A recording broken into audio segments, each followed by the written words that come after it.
नमस्कार दोस्तों, basic of mathematics में आप सभी का बहुत बहुत स्वागत है। डेट में सबसे आसान एनालिटिक्स बेसिक ऑफ मैथमेटिक्स अभी हम सीख रहे हैं एचसीएफ, हाईएस्ट कॉमन फैक्टर। ठीक है, एचसीएफ का डिफिनेशन दिया है कि दो या दो से अधिक संख्याओं का महत्तम समापवर्तक।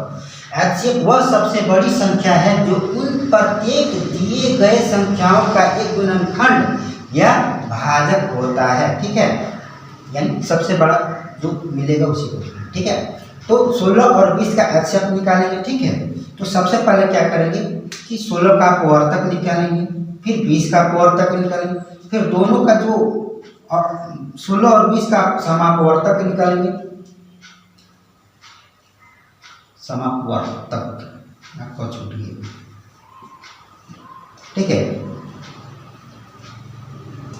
तो 16 का अपवर्तक निकालने का मतलब है कि 16 जिस पहाड़ा में आ जाएगा उसको लिख देंगे। ठीक है, और 20 का अपवर्तक निकालने का मतलब है कि 20 जो पहाड़ा में आ जाएगा जो सभी को लिख देंगे। ठीक है, तो 16 सबसे पहले 1 के पहाड़ा में आता है, पहले 1 लिखेंगे, फिर 16 2 के पहाड़ा में आता है 2 लिखेंगे, 16 3 के नहीं 4 के पहाड़ा में आता है 4 लिखेंगे, 16 5 6 7 8 के पहाड़ा में आता है 8 लिखेंगे, और 16 स्वयं 16 के पहाड़ा में आता है तो इसलिए 16 भी लिख देंगे। ठीक है, अब 20 का अपवर्तक लिखने का मतलब है कि 20 जो पहाड़ा में आएगा जो पहाड़ा में आएगा 20 उस सबको लिख देंगे। ठीक है, तो सबसे पहले क्या करेंगे कि 20 1 के पहाड़ा में आएगा तो 1 लिख देंगे, 20 2 के पहाड़ा में आएगा तो 2 लिखेंगे, 20 फिर 4 के पहाड़ा में आएगा तो 4 लिखेंगे, फिर 20 5 के पहाड़ा में आएगा तो 5 लिखेंगे, फिर 20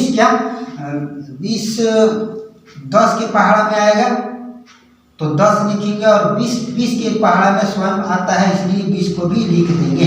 ठीक है, अब क्या करेंगे 16 और 20 का समापवर्तक निकालेंगे। ठीक है, जो दोनों में मिलेगा उसको लिख देंगे। ठीक है, यहाँ 1 और 2 मिल रहा, 2 मिल रहा, 4 मिल रहा, 4 मिल रहा। ठीक है, तो ये सब जो मिल रहा तो समापवर्तक यानी दोनों में जो मिल रहा है उसको लिख देंगे यहाँ पर। ठीक है, 1 मिला, 2 मिला और फिर 4 मिला और कोई नहीं मिला। ठीक है, तो सबसे बड़ा जो समापवर्तक इसमें से कौन मिल गया 4। ठीक है, तो यहाँ पर लिख देंगे 4। तो अतः 16 और 20 का एचसीएफ क्या हो जाएगा 4। ठीक है, यही हो जाएगा आंसर। बहुत ही आसान है, यह तरीका बहुत ही सिंपल है। बशर्ते आपको समझ में नहीं आ रहा तो बार बार वीडियो को रिपीट करके देखा और समझने की कोशिश कर रहा। नहीं समझ में आ रहा तब भी फिर से कमेंट करके उसको बताकर समझाने की कोशिश करूँगा।